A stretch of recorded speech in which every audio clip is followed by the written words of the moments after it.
This is the Fresh CrEd, recorded at the 2025 IFPA Foodservice Conference in Monterey, California. Today, how workforce development can transform ag communities. For 10 years, Digital Nest has been helping underserved youth build careers in tech, marketing, and creative fields, right in the heart of farming regions like Watsonville, Salinas, and Modesto. From skills training to social media experiments, like the I'd Bite That campaign, their work shows how access and mentorship create opportunity where it's needed most. Stick with us for a conversation on building pipelines of talent, connecting Gen Z to produce, and why the future of fresh depends on more than farming. Digital Nest, let's get into it. I am now being joined by Vanessa Parra, Maribel Garcia, and Fernanda Jordan from Digital Nest. Welcome. Thank you for having us. Thank you for being here. So I've been reading up a little bit about Digital Nest. Seems like a great initiative. There's, I think, a pretty exciting story about how it all came to be. Y'all just celebrated a 10-year anniversary. Yes. Can you kind of give us the elevator pitch on what Digital Nest is? Yeah. Digital Nest is a workforce development hub that helps underserved youth ages 14 to 24 land careers in the tech and creative fields. And we do that by providing different types of programs where they can learn both technical and soft skills to better suit them to find those type of roles. So technical skills, are we talking about Excel, PowerPoint, those types of things? Is it hardcore curriculum like mathematics? Yeah. So technical skills specifically in the creative industry. So it could be from design, digital marketing, web development, video production. So a lot of our members go off and find jobs with big companies like Adobe, Google, as well as local ad companies and local businesses. That's awesome. Yeah. So where's Digital Nest based? So originally it started in Watsonville back in 2014. Since then we've grown and we have multiple locations. We have one in Salinas, Stockton, Modesto, and Gilroy. And we were very intentional where we opened up the centers.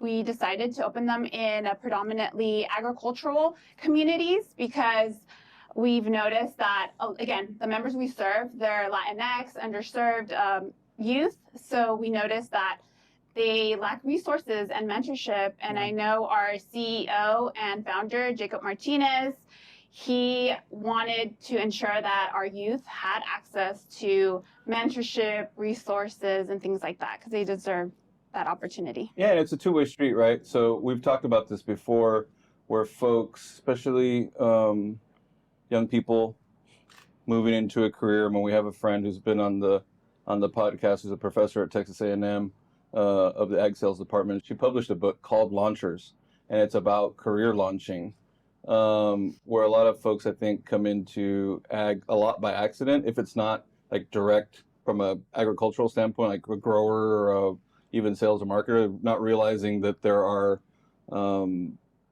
all these different functions it takes to run an ag company, just like any other company, right? IT, finance, HR. So all those departments still need to be staffed, and I think a lot of people don't realize that. So it's a great concept for sure. I think it's exciting. Maribel, so how did you come to learn about the program? Yeah, so funny thing, I always knew I wanted to learn more about marketing, and I was just job searching again, and I'm from Modesto, and in the area it's a little difficult to find opportunities for youth, or especially if you just graduated college. You're no longer a college student to get your typical internship. Side gig or an internship. Exactly. I was actually freelancing and searching for opportunities to because I wanted something a bit more stable and just have a mentor with me. So yeah, I came across Digital Nest on Indeed, and then. Really? How long ago? This was exactly a year ago. Oh wow, so a short amount of time. It's been a year since then. Thankfully, they trusted me and they hired me on, and now I'm here doing cool things with them, learning learning about social media strategies and That's awesome. And Fernanda, similar story? No, so actually, I have been part of Digital Nest ever since high school because it Wow. caters all the way from 14 to 24. And so I took classes there. I took their coding class. I took their video class. I did everything basically. But ultimately, marketing was where I found home. And It's the fun stuff. yeah, you get to be creative and strategic. And that's what I love about marketing. And so, yeah, now I'm here. I got hired as an intern and I'm still in school, and the Digital Nest has really helped me land jobs, and just like they've taught me so much about career navigation. So I'm assuming, well, it sounds like there had to have been an outreach component for you to learn about the program at such a young age, right? When you're in high school. What does that look like? What is that outreach? So a lot of our, like I mentioned before, we have 5 different centers, and typically the center directors and their staff will go and reach out to the different high schools to let them know about our different programs. That way, if their students would like to join after school, they can. And all these resources are for free, so we don't charge anything, and we invite the community to join. So if you don't mind me asking, from a funding perspective, what does that look like? I mean, is it, I'm assuming it's employer funded? Like, whereas your employer partners, right? I'm not part of the development team, but from my understanding, they get a lot of grants, donations, different things like that. Yeah, that makes sense. Huh. So after 10 years, I'm sure you have partnerships with significant companies around the state. Yeah.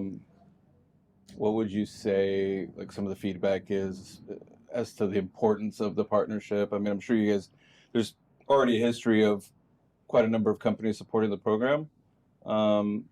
What's the feedback you get? So I think it's very important to have these type of partnerships, and we want to create some win-win opportunities where we form these partnerships where companies can invest in a diverse pipeline of talent and help educate our members and provide them with resources and different types of just knowledge, so that way we can provide them with some talented and creative individuals to help, and grow their companies, give back to the community, and just keep our jobs local, especially here in Salinas and the Watsonville area. It's predominantly agriculture, so we would love to be able to provide that. And it's, I mean, I don't see it this way because I've been exposed to it for so long, but from the outside looking in, if it's somebody perhaps that's not as familiar with the ag industry, it's a very small world. It's a very tight-knit community. Yes. I'm assuming this is y'all's first trade show at this show? Yes. How about any other produce trade shows? Okay, Not- so this not is yet. very boutique in the sense of size and scale. They get really, really big. And IFPA itself puts them on. I mean, the global show in Anaheim is pretty mind-blowing. I mean, you could be there 3 days and not see it all. I mean, that's how big it gets. And that's not the largest in the world. It isn't actually, I don't know, there's some argument about whether or not it's Berlin, but for Logistica, there's a show in Berlin that's pretty amazing as well. You think about fresh foods, grown all over the world. So there are a lot of companies involved, and there's a ton of opportunity. Again, without somebody bringing it to light that there are these opportunities within produce ag production companies to fit every interest, right? For every need for any skill set, I should say. So Maribel, you said you were in Modesto? Yes. And Fernanda, where? Watsonville. You're in Watsonville. Yeah. So you're right here, close by. Yeah. I know Watsonville. I grew up in Gilroy, so if I want to go to Santa Cruz, had to go through Watsonville. Great town, haven't been there in a long time, but that's where the first Yes. office was? Yes. Huh. Correct. Next time we're in town, maybe we'll drop by Digital Nest. Yes. Let me know, and I can give you a tour. That'd be awesome. Yeah. So you have students there, Yes. So it's not just the headquarters, but it's the headquarters and their operations there as far as. So in Watsonville, it's a little bit different compared to the other communities, because in Watsonville, we have headquarters and then our Watsonville Center. But in the other cities, it's one center that our staff work out of, as well as our members and our interns. Interesting. Vanessa, how long have you been with?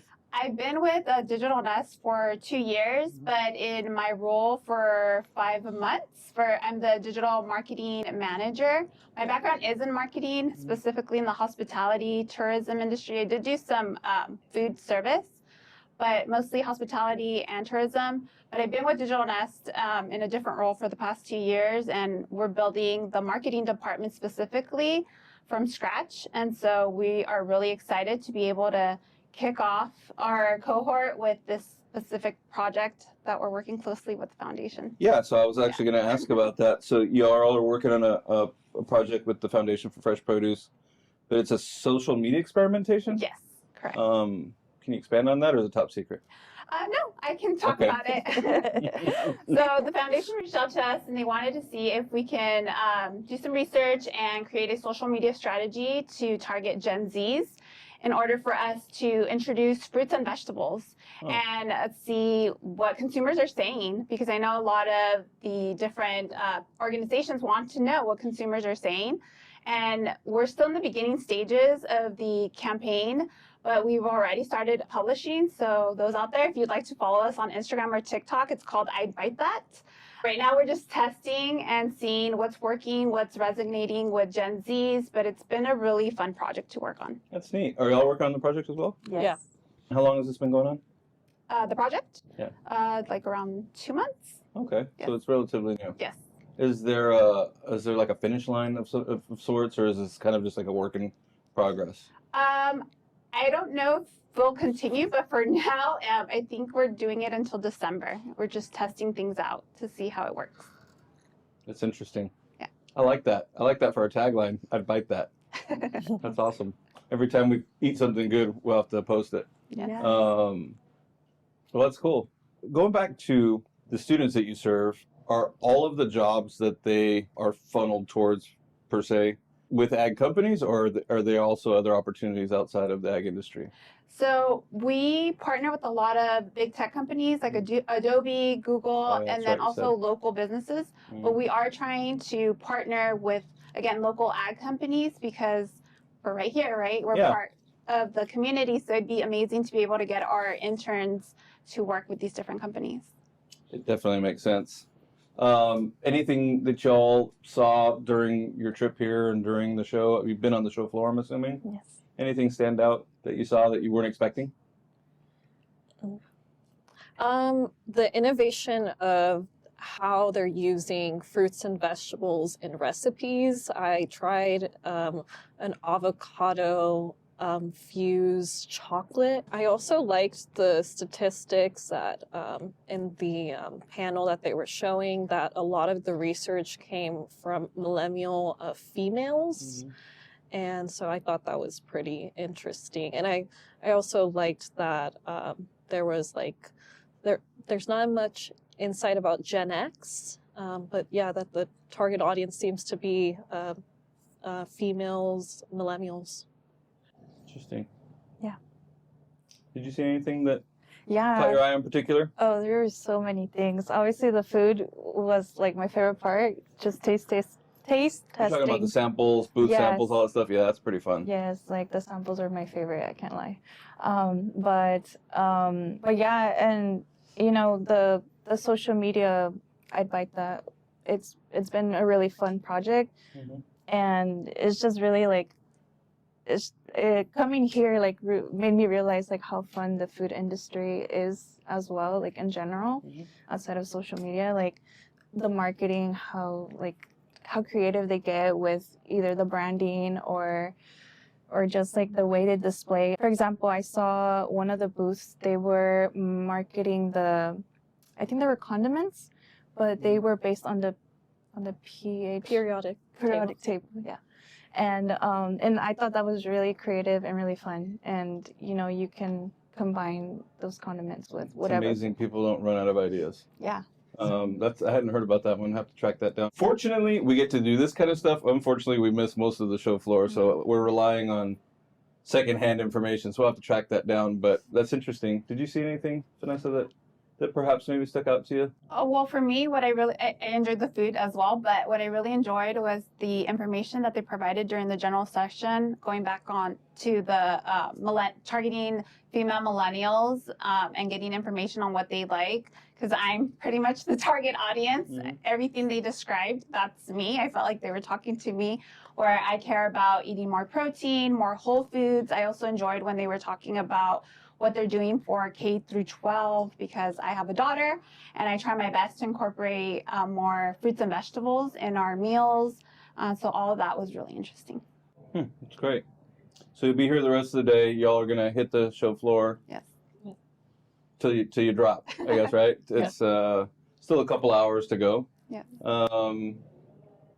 Heading back home today. Well, you live pretty nearby. Yeah. So do you. It's a commute. It's a commute. Yeah. Yeah. Well, But worth it. long drive on a Friday afternoon. Well, I think the program's great. I'd definitely like to learn more about it. Definitely would love to get behind the.